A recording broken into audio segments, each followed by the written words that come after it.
Hi, guys. So we are here at Bamboo U. I'm here with Inara, our online coordinator, and also she is in charge of all the content that you are looking at our blog, at our Instagram, the captions, etc. So welcome, Inara.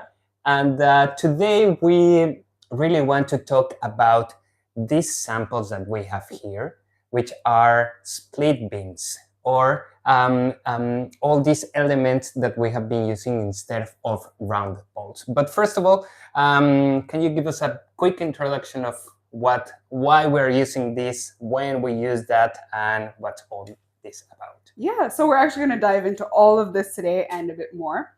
And essentially, we've been working a lot with split beams recently to understand how they can help us in the realm of bamboo construction. So if we don't want to use round poles, or if we're working in a place where we can't always use round poles based on the codes and legislations, split beams are a great option. Also, if we want to get curves or more organic shapes, these are amazing, and we'll explain why. Yeah, we are very used to work with round poles as a prime material with Dendrocalamus asper, for example, here in Bali.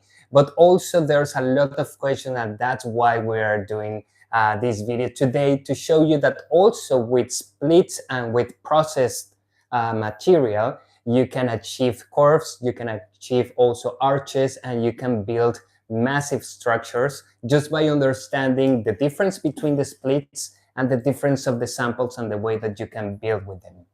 For sure. And so, if you have any questions at any point during this video while we're streaming, you can go ahead and type them into the chat. I have it open here, so if they come through, we'll get to answer your question.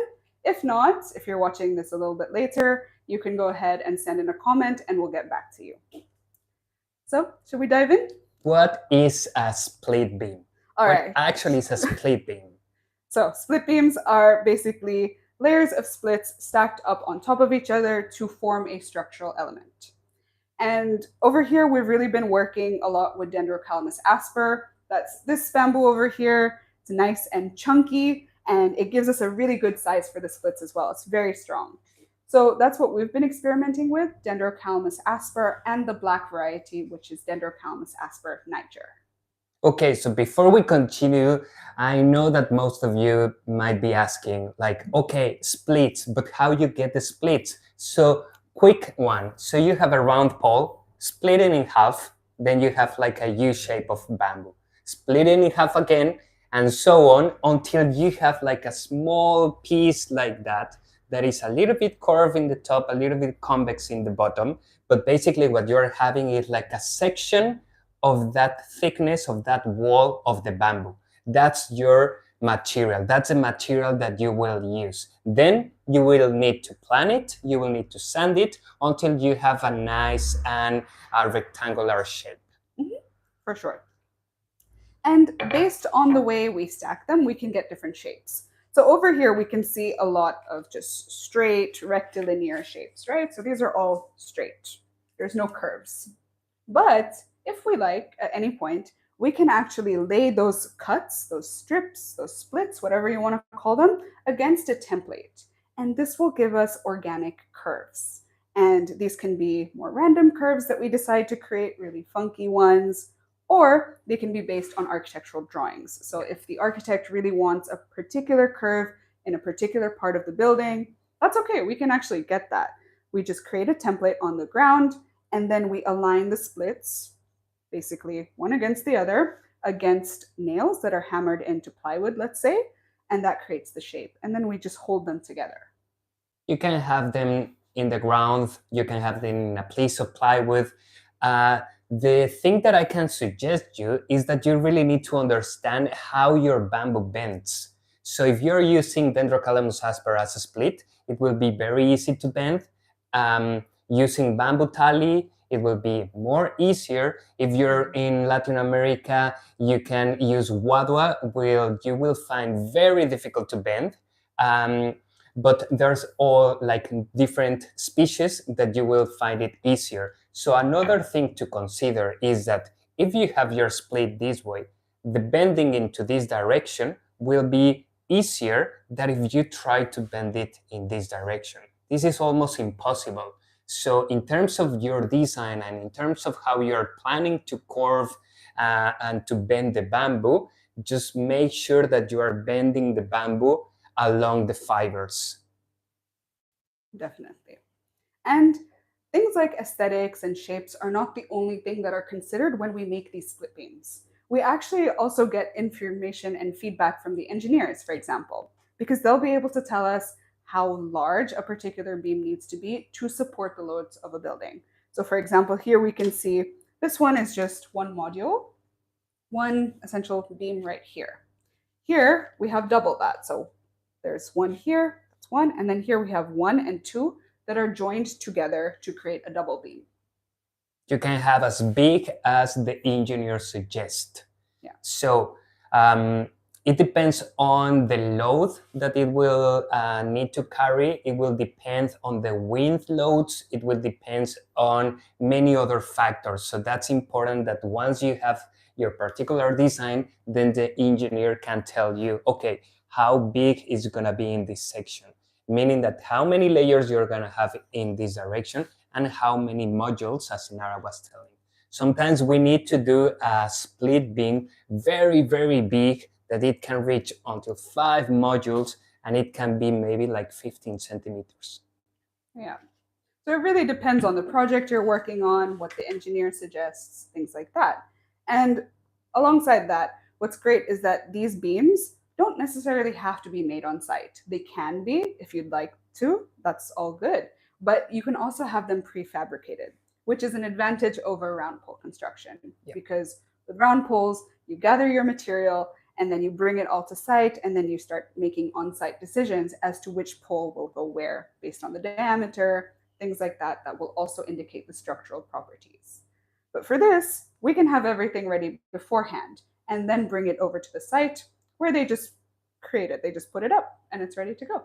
You can use a crane, you can use a tripod, etc. You can build prefab the arches and the beams at the factory, in another place next to the site where you're building, or just next to it with a jig, with a frame that you already have there, and then just put them in place. You can also work on the foundations at the same time that you're working on your split beam to save time.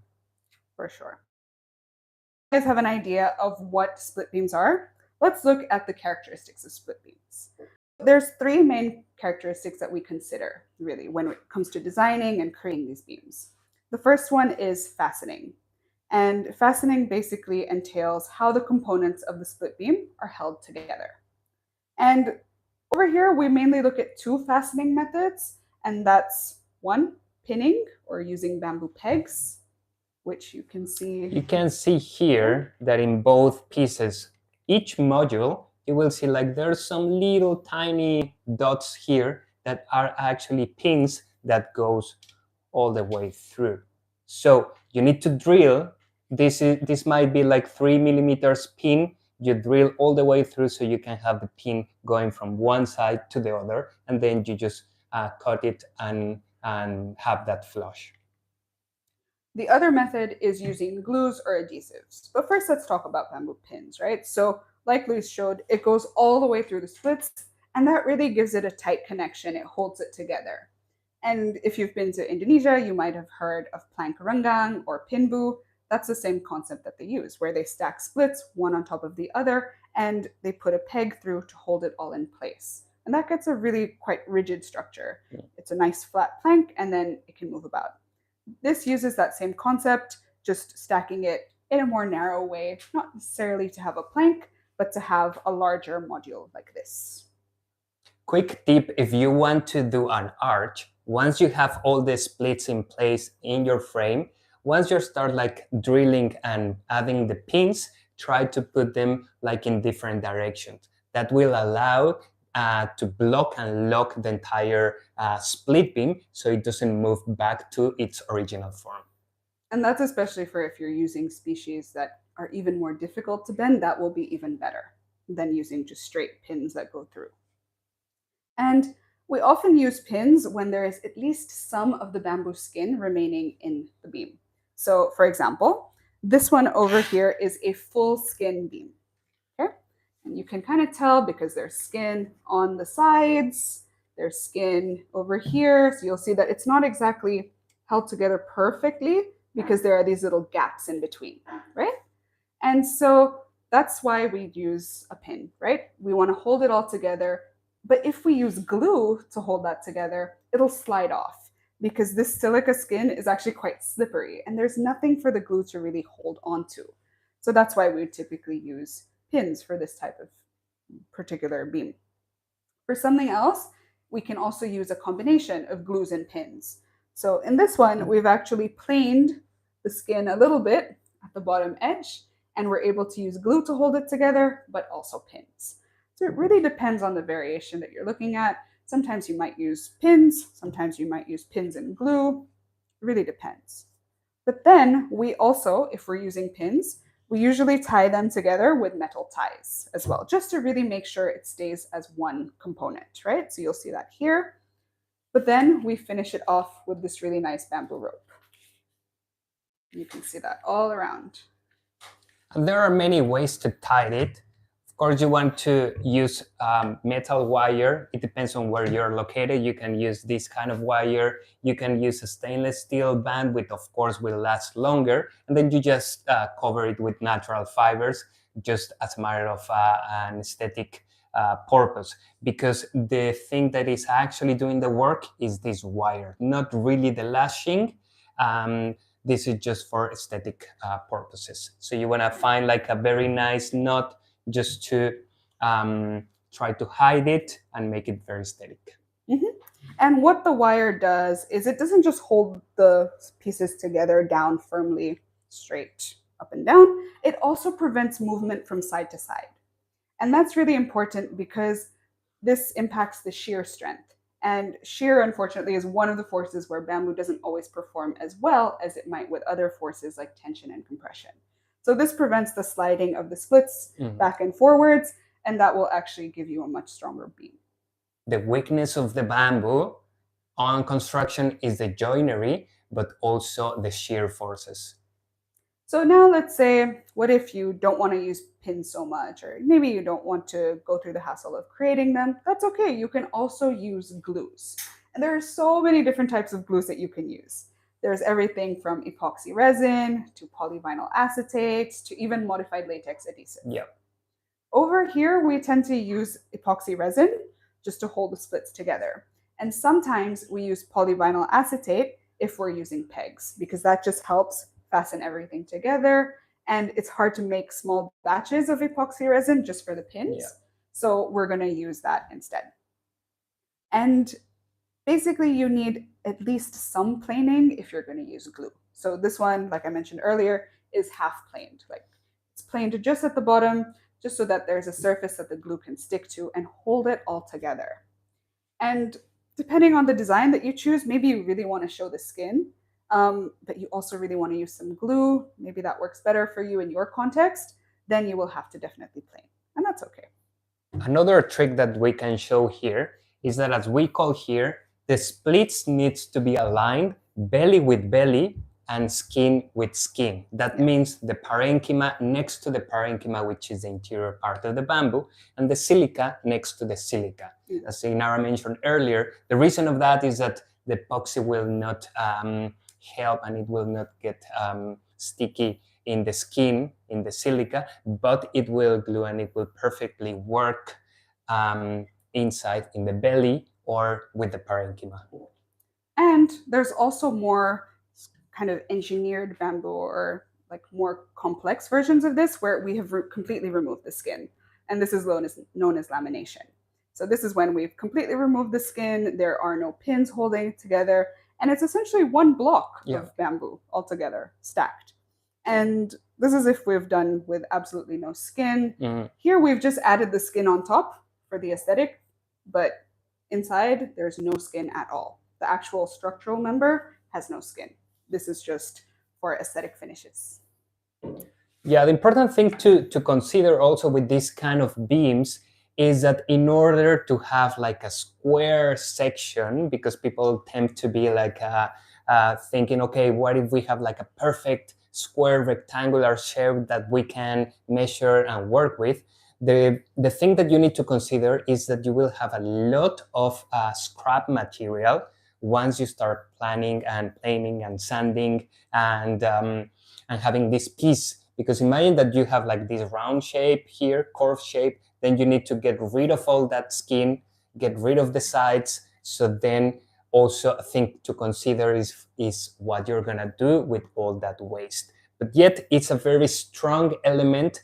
You don't have pins here. The glue is in each of the layers, but also gluing together both modules. Yeah. An important thing to consider also with this kind of element is that if you're gonna have an arch, try to have the arch always tied with a jig or something, because once the material try to go back to the original shape, it might crack here. We experienced that, remember, in the playground, that we were having our split beams with the same system, and then because they were not fitting perfectly in the foundations that we were using, so we need to move them, and once you start like moving the arch, then we had a crack here.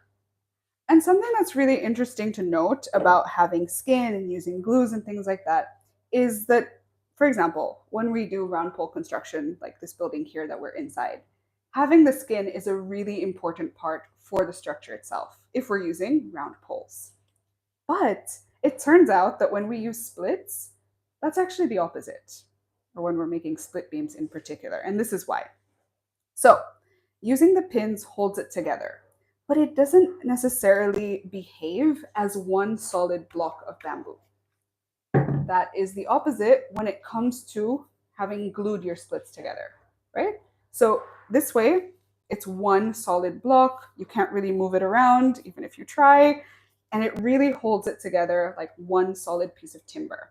And that actually helps it perform better because it's not really a sum of its parts, it's one full element working as one. Yeah. What do we have next? So Should next, we talk about this one? yeah, we can. So this is the simplest split beam, which actually is like just two pieces of bamboo. We really use this double split bundle for grid shells because it's thick enough. You can see that it's very humble now. It's just very thin. But once you use this bundle for a grid shell, stacking them like in a different direction, you can use just a parallel one, 90 degrees, or even work with triangles. It will work perfect, and it will give a lot of strength for the structure, having like a nice grid shell. If you sand it in all the sides, then it's very easy, and you will not get hurt with the skin. For sure.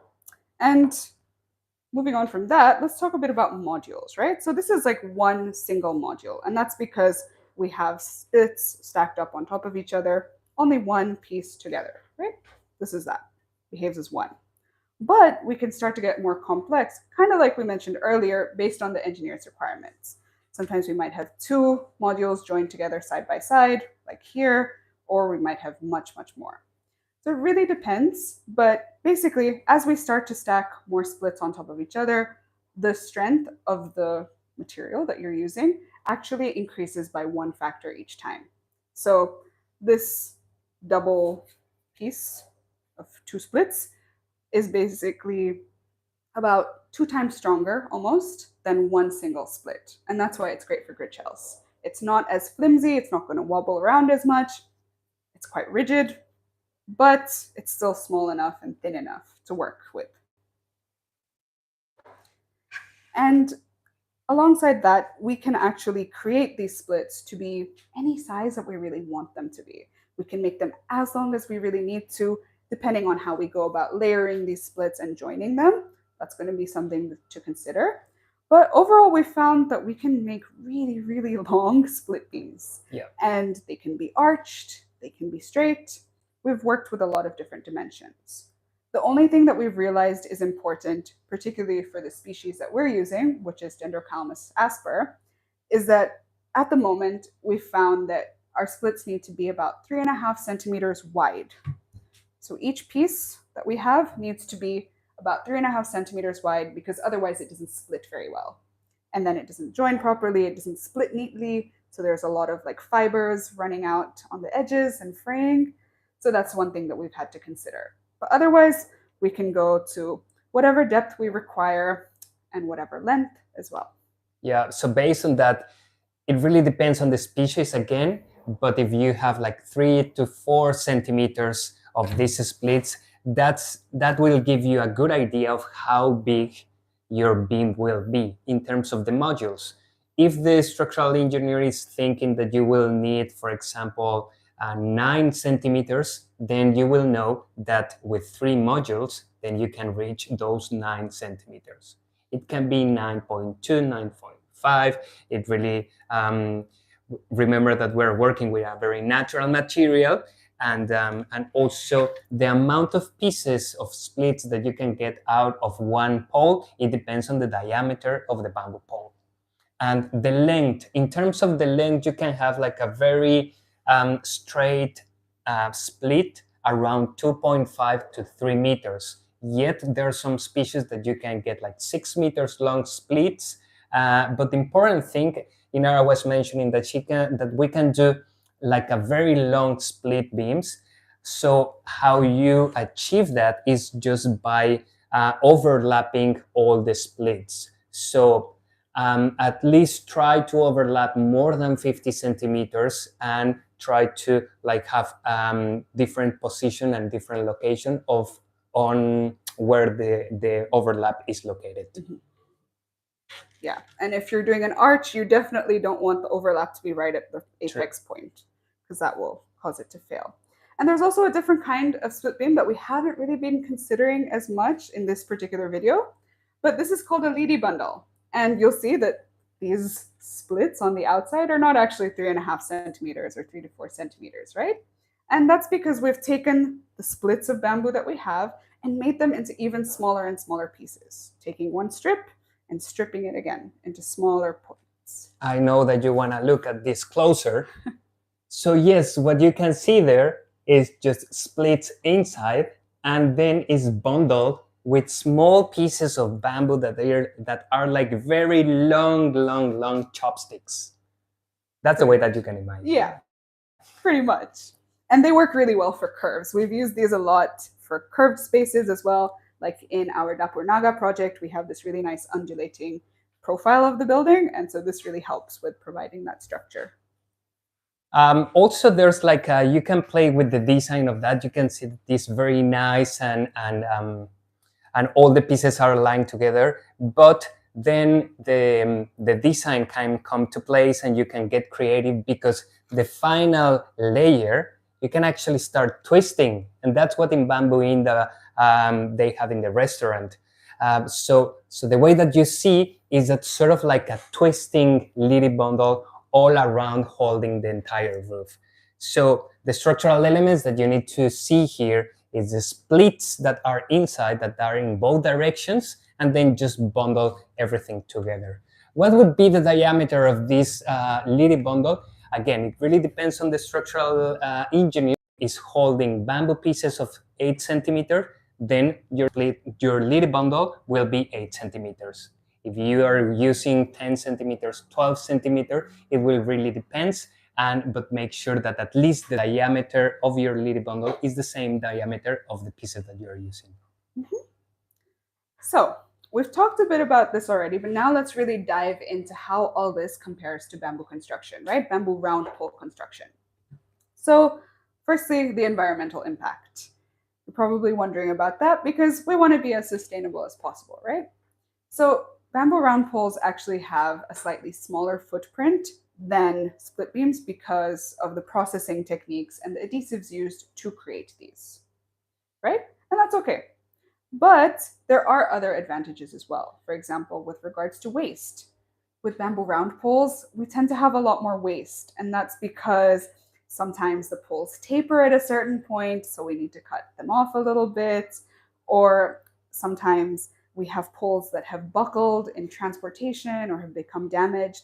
And so all that material, instead of just throwing it away, we bring it to the split factory, and that's where we create our splits. Because splits can use pretty much any material that you have available. As long as you're able to cut it into nice long strips, then you're all good. You can use that instead. Another element to compare is also in terms of the waste, in terms of the of how to prepare the material. Yeah. And so, for example, with round poles in transportation, for example, that becomes really tricky, right? Because a lot of the time, you only have so much space in a truck or in a container Yeah. to fit so many round pole bamboos. Imagine that you are thinking to transport rounded poles in compared to split beams. What you have a rounded pole is actually you are shipping air, because all the space that is inside of each round pole. So that's something that to consider. If you don't have bamboo like next to your job site, you might want to think about splits, because you can pack the entire container with splits, and you can get the most out of the space that you're using for shipment. For sure, it's way more efficient in that sense. And then you can go ahead and prefab your splits as you need to beforehand.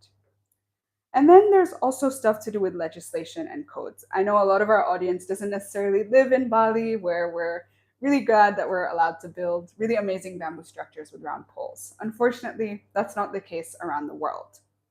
It's only the case for very few countries in the world. But the good thing is that by having this kind of material and this kind of planks, this can be coded, or this can be more another element to understand how it behaves in terms of structure, fire requirements, etc. So, I mean, I guess that the bamboo industry is getting there. Yeah, and it performs so closely to laminated timber products that this is also a lot more accepted with regards to aesthetics and modernity and codes, legislation, all that. So this is really something to consider. And finally, there's also the costs and the labor, because that's also an important part when we come to building a bamboo structure, right? So poles in general, using round pole construction, often has a lower cost because you're using the material exactly how it was made, exactly how nature brought it. We're using it exactly that way. But sometimes the joinery for round pole construction can require very skilled craftsmen. So that's something to consider. Not always, but if you want more intricate joinery, you have to be very careful, because joinery is often where bamboo buildings fail, and that's a problem. With splits, that's not necessarily the case. Yeah, but with splits, you will require like different kind of machinery. You can always have the splits done by hand. It will require a lot of labor, a lot of time. You can also have like some split machinery. Also, you can have like very heavy duty machinery for planning, but also you need to consider that the blades will get damaged very, very fast because of the silica. The silica, it's like is the killer of the blades. So if you're thinking like it will behave and it will work in the same way like wood, don't think like that. Like once you are working with bamboo, the silica will damage your blades, and that will also have a very high implication on your cost and your labor. All righty. So thank you for joining us today on this very long deep dive about bamboo split beams. We hope you learned a lot and found it useful. And if you're interested in content like this, we hope that you actually like this video. Leave us a comment. If you have questions, you can go ahead and comment that as well. And you can also send us comments about what you'd like to see. That really helps us out. And also we are planning that if you go to our website and to our blog, Inara is also preparing a very interesting a detailed article on all these split beams that we have been talking about today. Yeah. So be sure to subscribe, because we'll be posting more in this YouTube space, and we'll see you next time. Stay tuned. Bye.